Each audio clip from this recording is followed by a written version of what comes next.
O capítulo 54 de Isaías é um hino de júbilo e restauração, que se segue à vitória do servo. A profecia se dirige a Jerusalém, representada como uma mulher estéril e abandonada, e a convida a cantar de alegria, pois sua descendência será numerosa e sua vergonha será esquecida. Deus se revela como o marido fiel de Sião, cujo amor e misericórdia são eternos, em total contraste com a breve explosão de cólera que causou o exílio. A passagem promete uma Jerusalém gloriosa e segura, reconstruída com pedras preciosas e protegida por Deus de todo mal. A conclusão é a promessa de que nenhuma arma forjada contra o povo de Deus prosperará, pois a sua herança e justificação vem unicamente do Senhor. Vamos à leitura. Isaías capítulo 54. Dá gritos de alegria, estéril, tu que não tem filhos. Entoa cânticos de júbilo, tu que não dás à luz, porque os filhos da desamparada serão mais numerosos do que os da mulher casada, declara o Senhor. Amplia o espaço da tua tenda, desdobra sem constrangimento as telas que te abrigam, alongam tuas cordas, consolida tuas estacas, pois deverás estender-te à direita e à esquerda. Teus descendentes vão invadir as nações, povoar as cidades desertas. Nada temas, não serás desapontada. Não te sintas perturbada, não terás do que te envergonhar, porque vai esquecer-te da vileza e de tua mocidade. Já não te lembrarás do opróbrio de tua viuvez, pois teu esposo é o teu Criador. Chama-se o Senhor dos Exércitos, teu Redentor é o Santo de Israel. Chama-se o Deus de toda a terra. Como uma mulher abandonada e aflita, eu te chamo. Pode-se repudiar uma mulher desposada na juventude? Diz o Senhor teu Deus, por um momento eu te havia abandonado, mas com profunda afeição eu te recebo de novo. Em um acesso de cólera volvi de ti minha face, mas no meu eterno amor tenho compaixão de ti. Vou fazer hoje como no templo de Noé, tal como jurei então que o dilúvio de Noé não mais se abateria sobre a terra. Do mesmo modo faço o juramento de não mais me irritar contra ti e de nunca mais te atemorizar. Mesmo que as montanhas oscilassem e as colinas se abalassem, jamais meu amor te abandonará, e jamais meu pacto de paz vacilará, diz o Senhor que se compadeceu de ti. Infeliz, sacudida pela tempestade sem alívio, eis que te vou construir em pedra de jape e preparar teus alicerces de safira. Farei tuas ameias de rubis, as portas de cristal, e todo um recinto de pedras preciosas. Todos os teus filhos serão instruídos pelo Senhor, e a felicidade deles será grande. Tu serás fundada sobre a justiça, serás isenta de qualquer opressão. Nada terás a temer e de todo terror, pois não poderá atingir-te. Se te atacarem, não será de minha parte. Teus agressores sucumbirão diante de ti. De fato, fui eu quem criou o ferreiro, que sopra sobre o fogo de brasas e dele tira as armas trabalhadas pela sua arte. Também fui eu quem criou os demolidores para destruir. Qualquer arma forjada contra ti se verá destinada ao insucesso, e na justiça ganharás causa de qualquer língua que quiser acusar-te.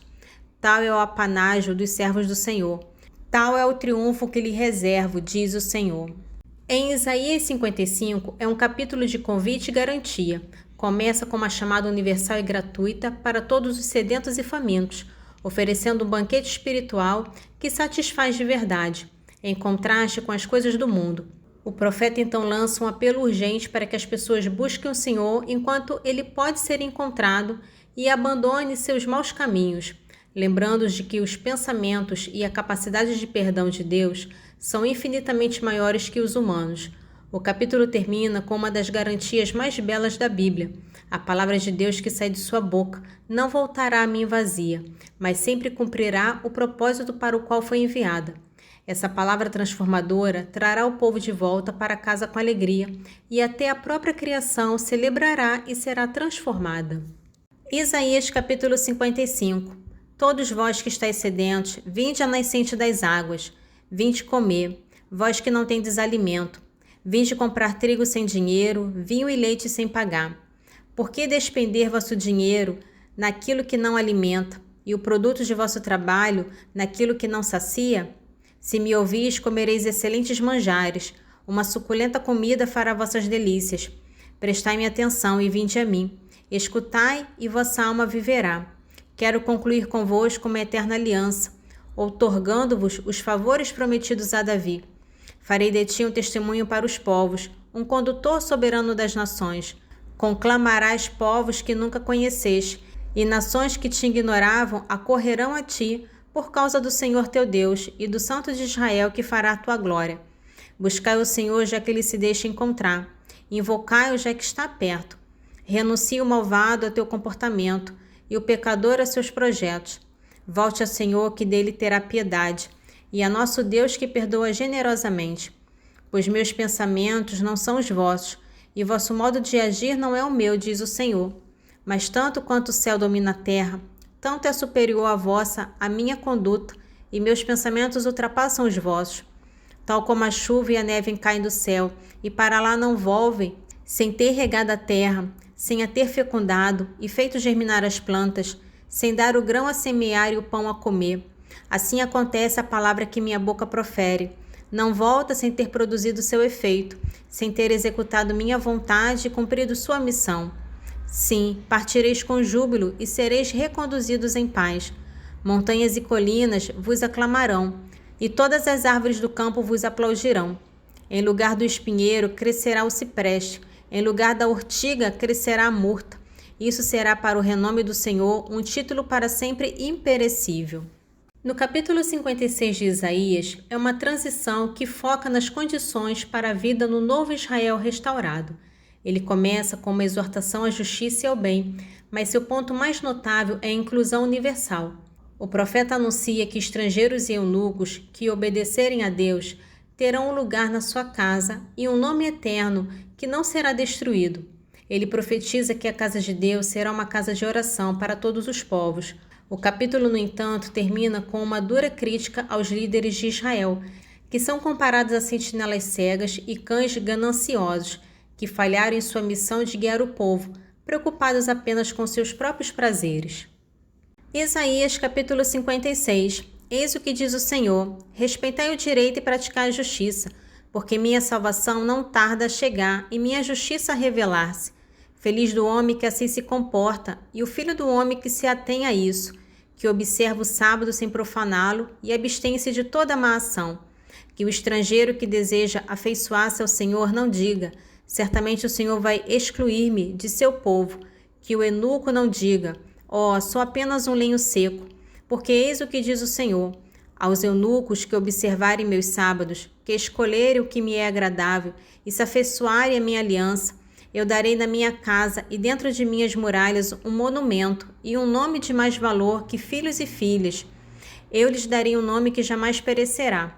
Quanto aos estrangeiros que desejam unir-se ao Senhor, para servi-lo e amar seu nome, para serem seus servos, se observarem o sábado sem profaná-lo e se afeiçoarem a minha aliança, eu os conduzirei ao meu monte santo e os cumularei de alegria na minha casa de oração. Seus holocaustos e sacrifícios serão aceitos sobre meu altar, pois minha casa se chamará casa de oração para todos os povos. Oráculo do Senhor Deus, que reúne os exilados de Israel. Eu lhes agregarei ainda outros juntos aos seus já reunidos. Animais dos campos, vinde todos apacentar-vos, como também os animais da floresta. Meus guardas estão todos cegos e não veem nada. São cães mudos incapazes de latir. Sonham estirados, gostam de cochilar.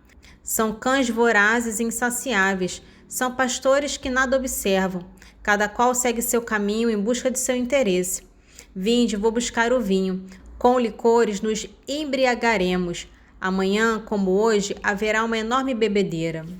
Nesse trecho do capítulo 57 de Isaías, é uma repreensão contundente de Deus à idolatria e à infidelidade de Israel. O capítulo começa lamentando a indiferença do povo à morte dos justos, que são levados para entrar na paz e escapar do mal que está por vir. O profeta então se volta para a nação, chamando-a de raça de adúlteros, e condena suas práticas pagãs, como o sacrifício de crianças e adoração de ídolos em lugares altos. A passagem revela a inutilidade desses deuses e a loucura de buscar a salvação em algo que não pode ajudar.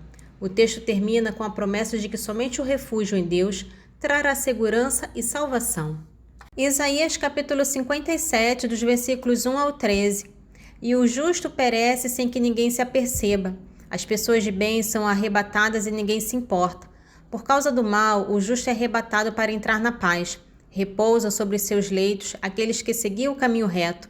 E vós, aproximai-vos, filhos da feiticeira, descendência da mulher adúltera e devassa. De quem vos escarneceis? A quem fazeis caretas e mostrais a língua? Não sois filho do pecado, raça bastarda? Vós vos abrasais sob os arvoredos de terebintos e sob qualquer árvore verde. Vós imolais crianças no leito das torrentes e nas cavernas dos rochedos. As pedras polidas da torrente, eis o que te toca. Sim, eis o teu quinhão. Tu lhe ofereces libações, prepara-lhes oferendas. Posso a isso resignar-me? Sobre o cume de elevada montanha preparas teu leito, e é aí que sobes para oferecer sacrifício. Por trás da porta e seus umbrais colocas teu emblema, porque não foi para mim que tu te descobriste, que estendestes a cama onde subsiste. Vais assalariar para ti aqueles com quem desejas ter negócios, admirando o ídolo. Multiplicastes com ele as prostituições. Depois corres a Moloque com olhos, és pródiga em aromas.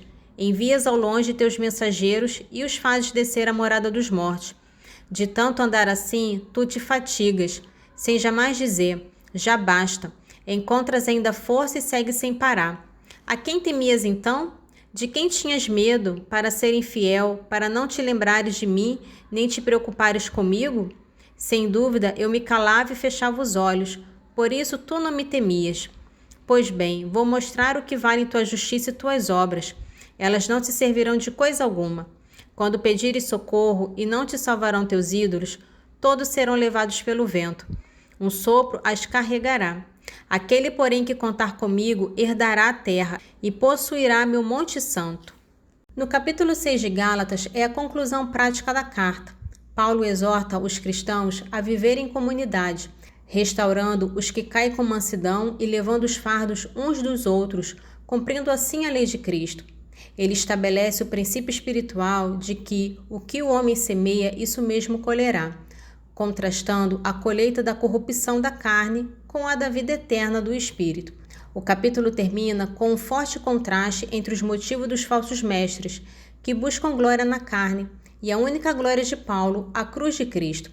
Ele declara que a verdadeira marca do cristianismo não é a circuncisão, mas uma nova criação, e que as cicatrizes de perseguição em seu corpo são a prova de sua fidelidade a Cristo.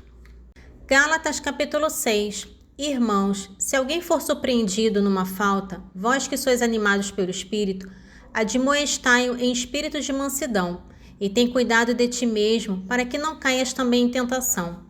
Ajudai-vos uns aos outros a carregar os vossos fardos, e deste modo cumprireis a lei de Cristo. Quem pensar ser alguma coisa, não sendo nada, engana-se a si mesmo.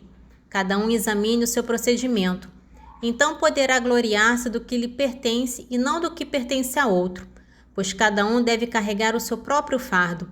Aquele que recebe a catequese da palavra, reparta de todos os seus bens com aquele que o instrui. Não vos enganeis, de Deus não se zomba. O que o homem semeia, isso mesmo colherá. Quem semeia na carne, da carne colherá a corrupção. Quem semeia no Espírito, do Espírito colherá a vida eterna. Não nos cansemos de fazer o bem, porque a seu tempo colheremos se não relaxarmos. Por isso, enquanto temos tempo, façamos o bem a todos os homens, mas particularmente aos irmãos na fé. Vede com que tamanho de letras vos escrevo, de próprio punho. Os que vos obrigam à circuncisão são homens que se querem impor, só para não serem perseguidos por causa da cruz de Cristo. Pois nem os próprios circuncisos observam a lei, e se fazem questão de que vos mandei circuncidar, é para terem motivo de se gloriarem da vossa carne. Quanto a mim, não pretendo jamais gloriar-me, a não ser na cruz de nosso Senhor Jesus Cristo, pelo qual o mundo está crucificado para mim e eu para o mundo, porque a circuncisão e a incircuncisão de nada valem, mas sim a nova criatura.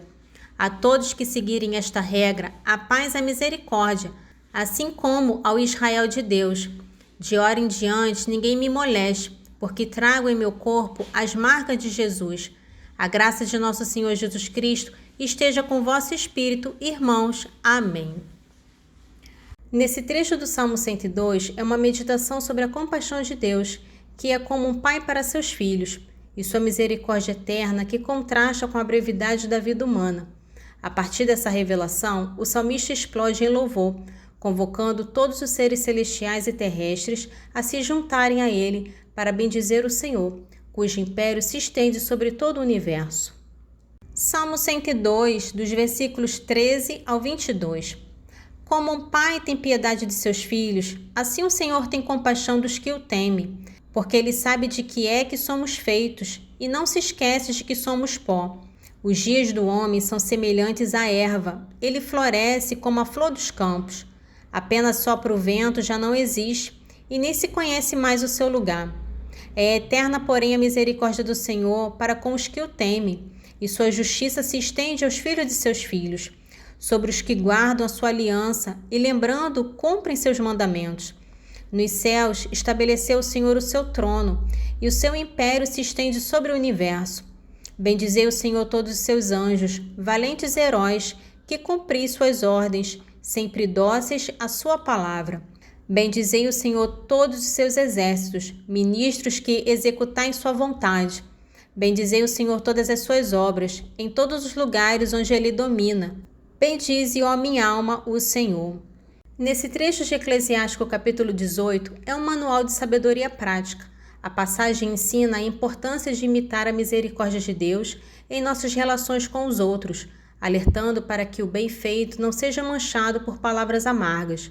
O autor exorta a prudência no falar, a humildade na generosidade e ao cuidado em não fazer promessas vãs. A sabedoria final do texto é um apelo à autoavaliação constante e à humildade. O autor nos lembra que devemos nos examinar antes que o juízo de Deus venha e nos humilhar e arrepender enquanto ainda há tempo, antes que a doença ou a morte nos impeça. Eclesiástico capítulo 18, dos versículos 13 ao 21. Cheio de compaixão, Deus ensina os homens e os repreende como um pastor o faz com seu rebanho. Compadece-se daquele que recebe os ensinamentos de sua misericórdia e do que se apressa a cumprir os seus preceitos. Meu filho, não mistures a repreensão com o benefício. Não acrescentes nunca palavras duras e mais as tuas dádivas. Porventura, o orvalho não refresca o calor ardente? Assim, uma palavra doce vale mais do que um presente. A doçura das palavras não prevalece sobre a própria dádiva, mas uma e outra coisa se encontram no homem justo. O insensato censura com aspereza. A dádiva de um indiscreto resseca os olhos. Antes de julgar, procura ser justo. Antes de falar, aprende. Usa o remédio antes de ficares doente. Interroga-te a ti mesmo antes do juízo, e acharás misericórdia diante de Deus. Antes da doença, humilha-te, e no tempo da enfermidade, mostra o teu proceder. Glória ao Pai, ao Filho e ao Espírito Santo, assim como era no princípio, agora e sempre. Amém. Divino Espírito Santo, iluminai-nos, guiai-nos, dai-nos sabedoria e discernimento. Amém.